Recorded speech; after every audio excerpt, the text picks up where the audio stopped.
So I'm about to embark on my most ambitious venture yet. What do you think, May? In fact, I'm doing it with May because she can't talk yet, so she can't give it away. I'm going to try and build an office for my wife without her knowing.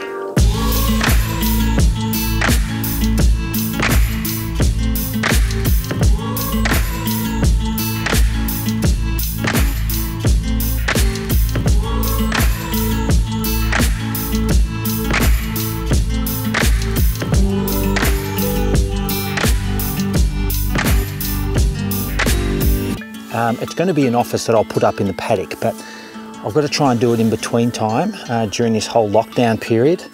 Can you hear Helen up there? Can you hear your mama? So May and I are just here underneath the house, or almost. We're going to do some inventory of wood to see what I've got here to build it with. I reckon we've got this, no worries. We don't want Helen to hear all of this activity. And then put flooring, and then put the walls up and the big front window. What do you think? Good one. This is a fun project because I've got to use what is on the property, stuff I've salvaged over time. I shouldn't really leave the farm unless I have to. The hardware store is the last resort. I'd love to get it done before Helen's birthday and without her finding out.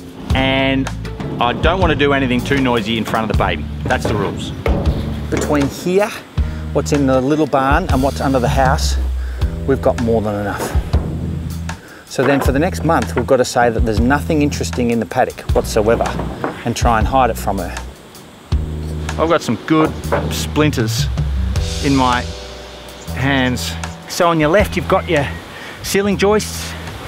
On the middle part, you've got a lot of your stud work. And then on the right-hand side, some more stud work and some base and top plates.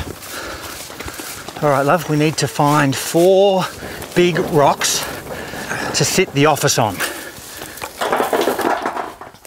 That's a goodie. I've had these rocks for about 5 years.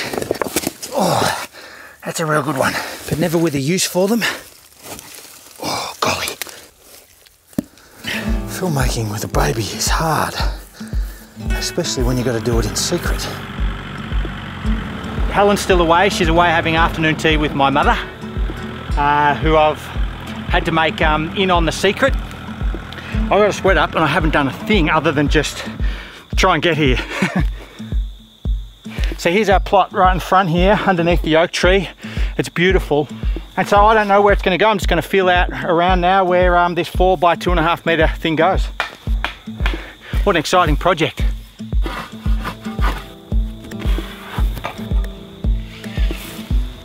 I think I've got to make the switch. That rock should be that rock, because that rock's bigger than that rock. And that's higher.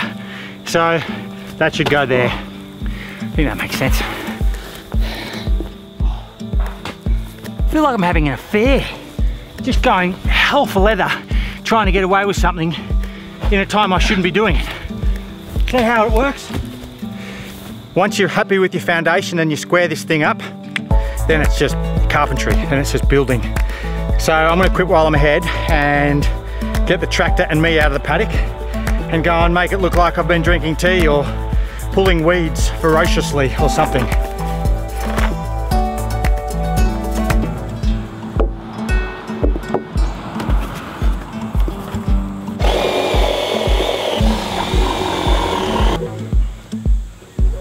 So I've only just done 20 minutes to bring some of the big beams up. I really want to get moving on this foundation with what timbers I've got, because I don't have the length of timbers that I thought, so I've just got to make it up as I go. Helen just drove past pretty slowly down along the bottom edge of the property. I've got to go and pretend I've been cloud watching or something. I've been given a get out of jail card, I think, because Helen's been up here and saw the rocks. And she said, "What are the rocks for?" And I said, I'm going to set up a place to dry timber. And she said, "That's a great idea." So that's what this is. I'm just going to kind of go with it. Look at that. Some days you just get things right. Awesome.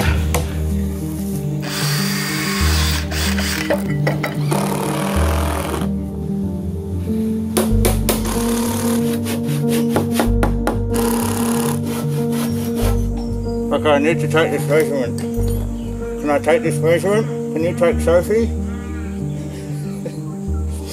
Never work with animals or children. Although Dale, you make this very fun. I have a real love affair with wood, I must admit. I love the stuff. It's worth all the toil. Scavenging from some dumpster somewhere, storing under the house, denailing, moving, shifting. Because finally, a project like this comes along.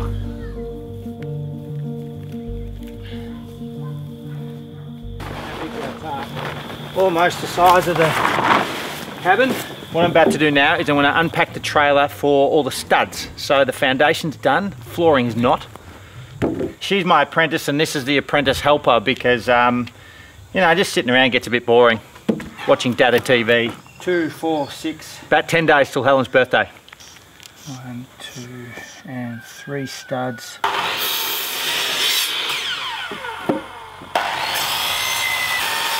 I really enjoy making things. And especially when you start not quite knowing if you've got all the stuff. But I can't afford to muck around too much. I think rain's on the way and there's only so much disappearing in the field I can do. Anyway, see how this goes.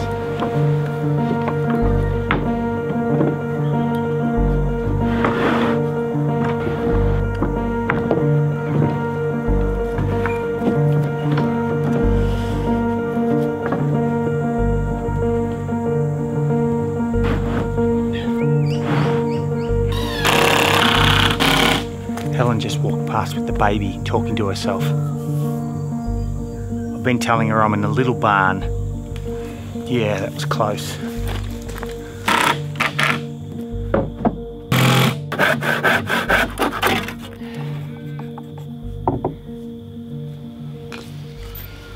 I suspect Helen knows something a bit odd is going on, but she's so busy at work, I think she's not giving it much of a thought.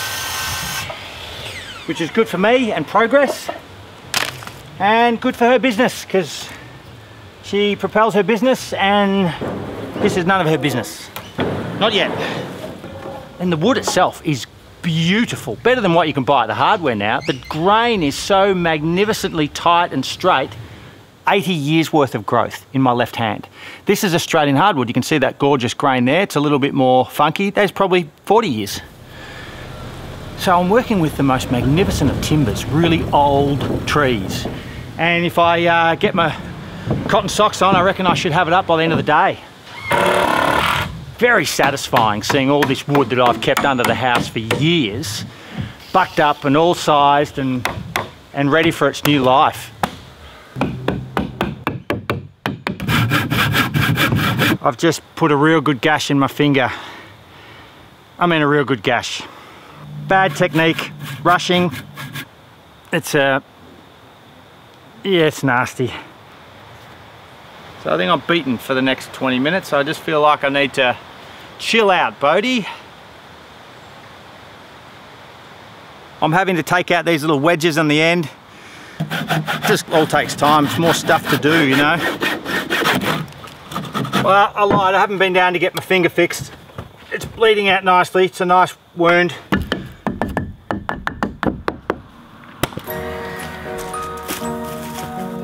There comes a time in every cabin's life where you've got to put it up.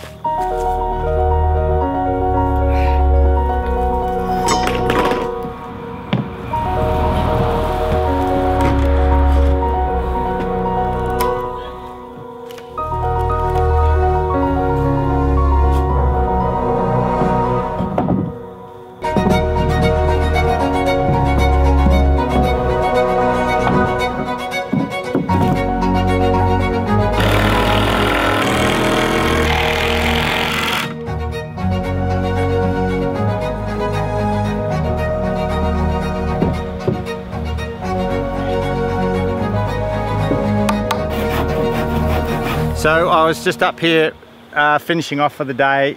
thinking that I'd gotten away with another day, but no. The great reveal is here.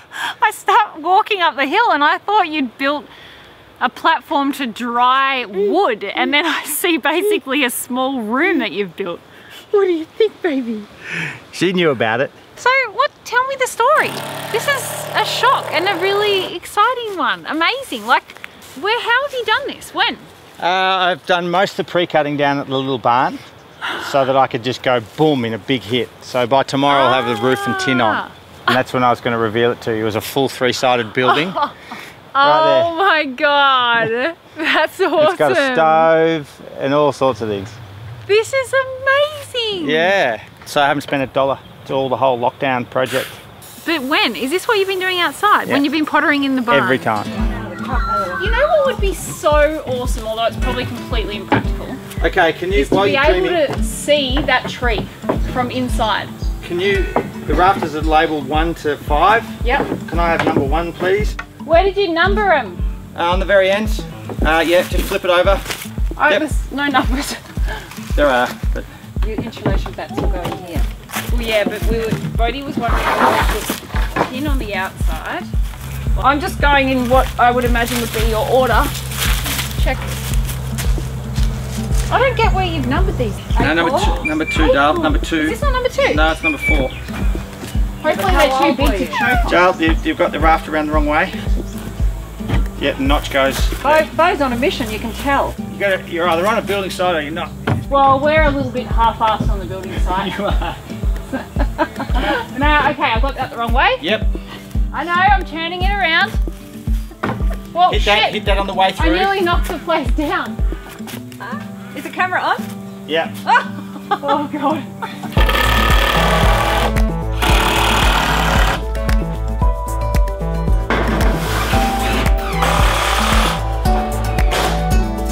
You need a nice long bit that goes from one corner of the building to the other for bracing, so that when the wind blows it doesn't just fall down. Since Helen's come on board, she wants a window on the western wall. So she jumped on various online marketplaces and got this for free locally. We went and picked it up, and it's cheaper for someone to take it away for free than someone to take it to the tip. So it was full of rot, which is what I've cut out, made a door into a window. I'm going to make the frame out of old door jambs from my local high school, like all of the stud work in the actual cabin. Like any good building project, it changes once you take on board someone else's opinions.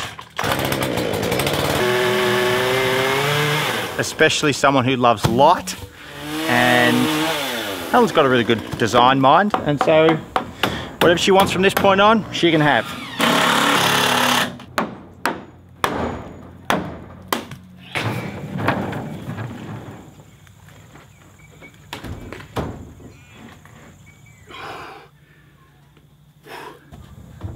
Boom! Look at that. Might be the last of our fine weather for a few days. So we might come up and tarp this tomorrow. What do you reckon? Yep. A whole bunch of insulation for the backside of the cabin from horse chaff bags. My little sisters, they feed this real fancy stuff to their horses, and I use these bags for tree surrounds or recycling or whatever. They're just really good, hardy bags. It's been a super rewarding process, and I can finally take my foot off the gas. 1, because Helen knows, and 2, I don't really want to finish.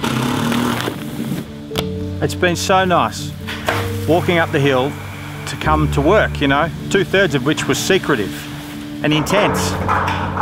And I'm limping through with what I've got at the house. As you can see, I've got a bit of a patchwork quilt going on here with the last wall. So I'm at this stage now where I really want to slow things down, because I've really enjoyed this. The building has served its own purpose as a job and as a reward and something to do. I think she's put on a kilo since this project began. Winter's here too, winter's turning, the leaves are turning. The cows are in the paddock. At this stage it's cost zero, other than buying materials in the past that haven't been used for whatever I bought them for. There's realistically probably about $300 or $400 worth of materials that I paid for at some stage in this building. Everything else is just me collecting it over all those years and making it. It's immensely satisfying. I can't say that enough. To know how much use this is going to get and serve a purpose for writing and filmmaking, and you know, we have this beautiful timber made, mostly timber made, steel clad box sitting on the top of a hill under a tree that will get used for decades now, hopefully more. I have to sometimes stop myself when I'm building things and remind myself that I enjoy it. I really enjoy the process of building, and it's not just always a sprint to the finish. I really want to enjoy these last few sort of processes and putting the last few bits of tin on. It's an amazing space to work.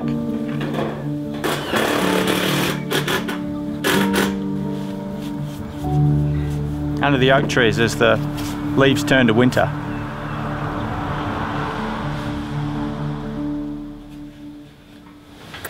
Yeah, getting a bit desperate. Taking timber out of the barn, even though it's just temporary, to use in the cabin. That is the life of the salvage timber man. I'm shuffling around wood from one project to the next. They've gone from a temporary worksite to temporarily bracing the barn to now being permanently used in the cabin on the hill.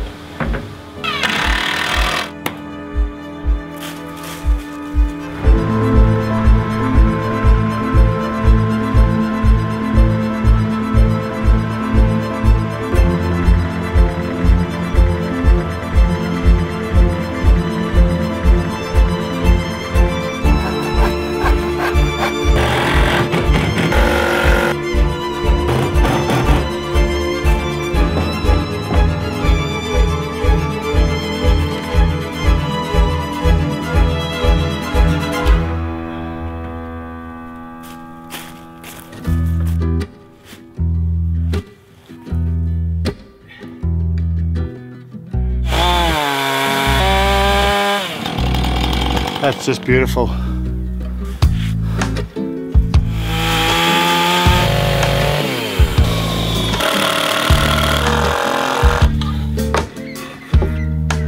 Oh, boom.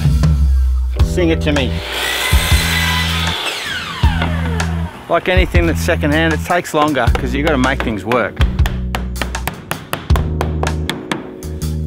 So nothing's as easy when you work with junk wood. It's all been denailed, rot's been cut out. So the deck is 5 different types of timber, 5 different thicknesses. I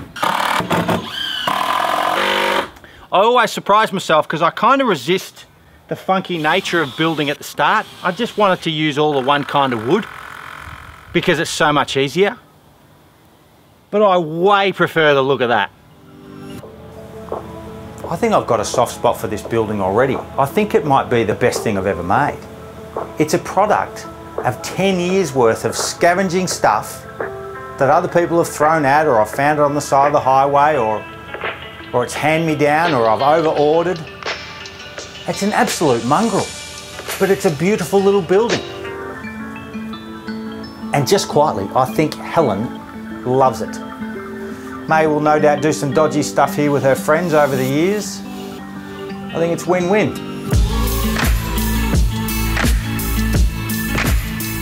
It's all come together to create something that is really functional and, you know, represents this time of lockdown, and now Helen has an office on the property.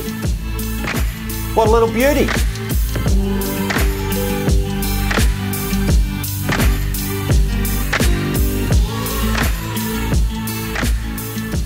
Little junk made cabin, made during COVID 2020, half of which my wife didn't know about, for about 60 bucks.